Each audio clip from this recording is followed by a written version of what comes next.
Seseorang yang melakukan perdagangan narkoba, dia sudah kaya. Contoh kecil yang terjadi di Sukajadi, mungkin saudara tahu kabarnya, dia sebagai transporter. Negara berhak untuk menyita karena diatur dalam undang-undang narkotika. Dia bisa merampas segala aset yang dihasilkan atas perdagangan yang dilakukan dari hasil narkoba. Kalau secara kita praktisi, formilnya gini dia.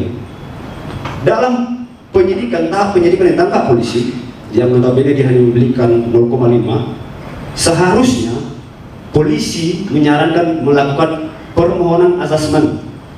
Permohonan asesmen ini bisa juga dimohonkan oleh keluarga daripada terdakwa. Cuman lemahnya di sini, penyidik itu kadang tidak menjelaskan bagaimana sih asesmen ini kepada terdakwa. Dia tidak menjelaskan sedetail itu. 100.000 di penjara 5 tahun. Menyedihkan sebenarnya, yang notabene secara substansi undang-undang narkotika itu sudah oke. Namun pasal 114 ini yang membuat multitafsir. Kenapa multitafsir? Di dalam penjelasannya tidak ada, cukup jelas. Sehingga kata-kata membeli di sini inilah yang dipelintir oleh kejaksaan. Kalau kita tidak mau koordinasi selesai. Tapi kalau kita koordinasi harus ada nasi. Kalau kita tidak mau koordinasi selesai. Tapi kalau kita koordinasi harus ada nasi. Bahwa nama saya Mantu Tambunan, sebenarnya kita mendirikan LBH ini baru setahun. Tapi mungkin saudara-saudara mungkin agak bingung. Namanya Kasih Miranda, mungkin Miranda Gul itu baru bagaimana? Sedikit saya jelaskan di sini bahwa Kasih tentang Miranda Rule ini adalah kejadian yang ada di Amerika tahun 1966, sehingga timbullah dia di Indonesia ada namanya pra-peradilan yang termasuklah di dalam pasal 54 dalam KUHP. Setiap tersangka atau terdakwa itu berhak untuk diam dan berhak untuk mendapat bantuan hukum. Oleh karena itulah kita membentuk namanya Kasih. Kasih ini diambil dari keagamaan, bekerja sedang kasih, dan Miranda Rule kita membela hak-hak daripada tersangka maupun terdakwa. Dalam hal ini kita tidak membela tentang perbuatan yang dilakukan, tapi kita melindungi hak hukum apa yang akan dilanggar oleh penyidik maupun oleh kejaksaan di saat persidangan. Makanya kita membentuk Kasih Miranda Rule. Saya akan masuk kepada substansi, lebih kepada sanksi pidana yang ada dalam Undang-Undang Narkotika. Sedikit informasi, Undang-Undang Narkotika ini sebenarnya perubahan dari Undang-Undang tahun 97 nomor 2. Terus ada perubahan tahun 29, sehingga undang-undang yang 97 dicabut. Ada 2 undang-undang narkotika dan undang-undang psikotropika. Dalam undang-undang narkotika ini diambil golongan yang ada di dalam undang-undang psikotropika dimasukkan ke dalam golongan yang ada di dalam narkotika, golongan 1 dan golongan 2 di psikotropika dimasukkan ke dalam perubahan undang-undang narkotika tahun 29. Next, sini kita tentang golongan narkotika ada 3 golongan. Ini ada di dalam lampiran undang-undang narkotika di pasal 153. Di dalam golongan pertama ini yang biasa ada di namanya sabu-sabu, dalam bahasa hukumnya metafin. Agak sulit menunjukkan, tapi di bahasa sehari-harinya disebut sabu-sabu. Dan ganja masuk dalam golongan 1 ini. Kalau golongan 2 dan golongan 3 mungkin Pak Joshua akan menjelaskan lebih dalam, dia akan lebih detail menjelaskan tentang golongan-golongan yang ada di dalam undang-undang narkotika ini. Undang-undang yang mengatur tentang narkotika ada di dalam 35 tahun 2009 berserta dengan peraturan pelaksanaannya. Tujuan undang-undang narkotika ini bentuk ada 4. Sebenarnya orang awam berpikir, untuk apa sih narkoba ini diatur? Jadi ada 4 tujuan dibentuknya undang-undang narkotika. Ada untuk kepentingan ilmu pengetahuan, mencegah, menyelamatkan bangsa, memberantas peredaran, menjamin upaya rehabilitasi medis. Untuk rehabilitasi medis ini akan lebih menarik, sebenarnya akan dibahas dengan Pak Joshua. Dalam undang-undang narkotika ini ada namanya rehabilitasi, diatur dalam pasal 54 sampai 59. Jadi tidak semua ujuk-ujuk pengguna narkoba itu langsung dipenjara. Ada pasal yang mengatur dan ketentuan berapa banyak sih narkoba yang dikonsumsi atau ganja atau sabu yang dipakai sehingga dia dimasukkan dalam rehabilitasi. Ada ukurannya. diatur dalam SEMA dan peraturan bersama. Nanti akan saya jelaskan lebih lanjut. Kita masuk ke dalam sanksi. Dalam Undang-Undang Nomor 3 ada pasal 101 sampai 158 yang mengatur tentang sanksi pidana narkotika. Ini saya menarik untuk membahas ini sebenarnya. Kalau mahasiswa lebih membaca, kita akan lebih menarik diskusi tentang pasal 114. Apakah mahasiswa ada yang baca? 114. Pernah membaca pasal 114 mahasiswa? Adakah mahasiswa? Dalam pasal 114 ini dia menarik. Isi dalam 114 itu ada kata-kata membeli. Ini yang diplesetkan oleh jaksa penuntut umum. Kata-kata membeli, yang notabene dia membeli 0,5, yang dipenjara 5 tahun, miris. Ternyata dalam SEMA dan peraturan bersama 0,5 di bawah 1 gram rehabilitasi. Cuma datang jaksa penuntut umum menggunakan pasal 114 sehingga sanksi yang didapatkan berat 5 sampai 20 tahun. Yang notabene kalau dia masuk kepada pasal 127, yang notabene paling lama dia 4 tahun, bisa 2 tahun, paling maksimal 4 tahun. Ada kasus menarik sebenarnya, saya akan bahas sedikit ini. Yang uniknya di sini, mereka membeli narkoba seharga 100.000, berat 0,5. Jelas, padahal dalam substansi Undang-Undang Narkotika yang kita tangani ini menggunakan pasal 114, jaksa penuntut umum memaksakan. Sebenarnya dalam fakta persidangan kita menyerang, fight. Sebenarnya kita fight, dan karena dari awal pengguna, klien kita bercerita kepada kita, berapa sih sebenarnya barang yang kau beli? 100.000. Dari 100.000 kita kontradiktif kepada jaksa yang notabene jaksa tidak membuka hati, yang notabene langsung menyerang kepada pasal 114, yang notabene dia di dalam Undang-Undang Narkotika ini sebenarnya sudah diatur sedemikian rupa. Ada SEMA, peraturan bersama dengan Kejaksaan Agung, Kapolri, dan pengadilan untuk mempergunakan 114 ini dengan notabene dia berat daripada narkoba yang digunakan adalah di bawah 1 gram. Nah, pasal yang digunakan oleh jaksa saat itu adalah setiap orang tanpa hak atau melawan hukum. Nah, ini dia paling penting poinnya sini. Melawan hukum, menawarkan untuk dijual. Kata di sini menawarkan dipelintir oleh jaksa memisahkan kata membeli, yang notabene adalah koma. Secara umum ini tidak dipisahkan, menawarkan untuk bukan satu kesatuan untuk dijual, menawarkan untuk bersatu kesatuan juga untuk membeli. Ini yang dipelintir oleh jaksa. Sebenarnya kalau diskusi gini sangat seru kalau ada jaksa penuntut umum. Kita ingin memperdebatkan di mana sih potensimu, kenapa harus seperti itu. Cuman karena kita hanya bertemakan hidup sehat tanpa narkoba, yang notabene kita sebenarnya sih lebih berbicara kepada dampak dan akibat yang digunakan, bukan lebih kepada sanksi. Kalau tentang sanksi tadi, polisi, penyidik, jaksa dihadirkan di sini, kita akan lebih diskusinya akan lebih menarik tentang pasal yang sering dipelintir oleh mereka, sehingga putusan yang dilakukan di sini sangat miris. 100.000 di penjara 5 tahun, menyedihkan sebenarnya. Yang notabene secara substansi Undang-Undang Narkotika itu sudah oke. Namun pasal 114 ini yang membuat multitafsir. Kenapa multitafsir? Di dalam penjelasannya tidak ada cukup jelas, sehingga kata-kata membeli di sini inilah yang dipelintir oleh kejaksaan. Kalau kita tidak mau koordinasi, selesai. Tapi kalau kita koordinasi harus ada nasi, sehingga kita selalu kalah di bagian ini. Ini sebenarnya tidak diatur secara rinci. Cuman kita kalau beralih kepada Undang-Undang Perlindungan Anak dan Sistem Peradilan Anak, di situ disebutkan batas umur anak itu yang bisa dipidana, kalau kategori umumnya 18 tahun ke bawah, tidak lewat dari 18 itulah anak. Cuma kalau secara Undang-Undang Peradilan Anak dan Sistem Peradilan Anak itu yang bisa dipidana itu 12 tahun. Kalau di bawah 12 tahun dia tidak bisa dipidana kecuali atau dipulangkan kepada orang tuanya. 12 tahun ke atas baru bisa dipidana. Yang notabene dalam pemidanaan anak itu dalam pasal 8-nya disebutkan dikurangi setengah. Jadi di saat anak melakukan tindak pidana narkotika ini, dia akan dipidana dengan memotong paling maksimal setengah dari pidana dewasa. Cuma dalam undang-undang narkotika tidak dijelaskan lebih rinci.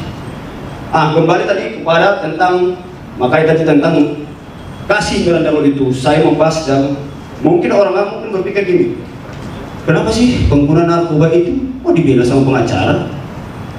Penjelasan seperti ini, kita bukan membela apa yang dilakukan dia sebenarnya, yang jelas-jelas sudah salah. Dia menggunakan narkoba, kita sebenarnya secara hati kita jengkel dia menggunakan narkoba. Cuma dalam aturan seperti yang ada di kasih Miranda dulu, yang di backup juga dalam pasal 54 KUHP, pembelaan hak hukum.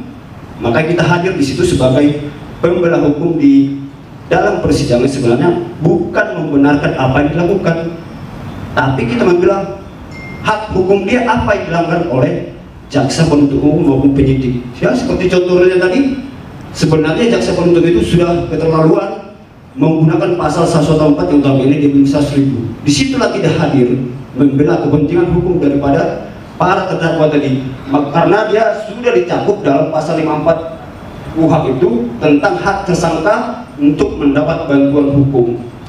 Yang notabene juga kita hadir di situ tanpa ada pungutan biaya apapun sama sekali.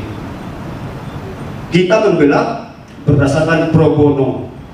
Terus menarik nih untuk tentang hal yang ada dalam sanksi pidana ini, ada juga dia tentang rehabilitasi yang akan disampaikan oleh Pak Joshua. Dalam selain sanksi yang ada di sini, dia diatur tentang perampasan aset. Makanya tadi saya bilang juga secara substansi dan materi sudah oke. Pak Alwan juga sudah mengatakan tadi implementasi sebenarnya ini penerapan oknum yang mempergunakan pasal. Padahal jelas dalam undang-undang narkotika sampai perampasan juga dilakukan di situ. Perampasan aset. Seseorang yang melakukan perdagangan narkoba, dia sudah kaya. Contoh kecil yang terjadi di Sukajadi, mungkin saudara tahu kabarnya, dia sebagai transporter. Negara berhak untuk menyita karena diatur dalam undang-undang narkotika. Dia bisa merampas segala aset yang dihasilkan atas perdagangan yang dilakukan dari hasil narkoba dan pencucian uang. Asas juga, makanya tadi tentang narkotika ini sudah sangat-sangat kompleks, menarik untuk didengar atau dijelaskan tadi sama Pak Anwar. Sebenarnya pendidikan integritas ini yang perlu ditekankan, karena undang-undangnya sudah oke, pelaksananya yang kurang. Oknumnya ada yang main keras, ada yang gimana lah. Jadi penerapan pasalnya jadi rancu. Dan juga tuh harus ditekankan juga tentang ultimum remedium. Para penegak hukum, polisi maupun jaksa, di saat melakukan penangkapan pengguna narkoba, mereka mengabaikan yang namanya asas ultimatum remedium. Mungkin saudara-saudara, saya apakah sudah mengerti tentang ultimatum remedium? Mahasiswa hukum, adakah yang mengerti? Wah, semua kaku ya. Ultimatum remedium ini adalah upaya terakhir. Seperti yang saya sebutkan tadi, pengguna 100.000 untuk apa sih di penjara? Yang notabene ada pengaturan rehabilitasi. Untuk itulah sebenarnya penting sekali pendidikan integritas dalam melaksanakan peraturan undang-undang narkotika. Tujuan undang-undang narkotika tadi ya.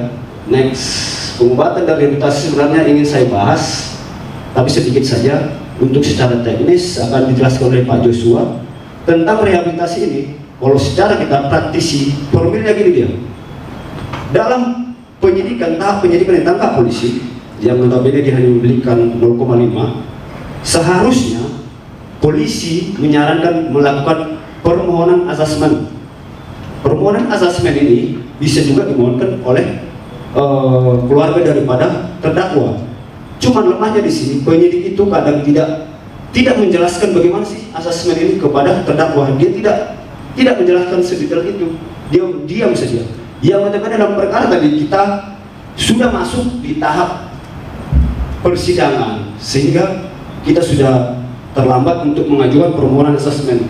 Sementara dalam peraturan di Undang-Undang Narkotika tadi sudah jelas diatur di sini tentang pengobatan dan rehabilitasi itu, yang notabene diatur dalam aturan SEMA nomor 4 tahun 2010. Batas kategori yang bisa untuk direhabilitasi adalah di bawah 1 gram. Kembali tadi ke contoh kasus tadi 0,5 gram, jelas-jelas bisa, cuma diabaikan oleh penyidik maupun penuntut umum. Oleh karena itu memang perlu sekali integritas sebenarnya. Untuk secara teknis nanti tentang rehabilitasi ini akan lebih detail dijelaskan oleh Pak Joshua. Saya hanya bisa menjelaskan tentang rehabilitasi dan formalitas pengajuan dan permohonan asesmen. Asesmen itu misalnya dia untuk direhabilitasi dia harus di screening. Hasil daripada screening dikeluarkan petunjuk bahwa yang ditangkap tersebut layak untuk direhabilitasi.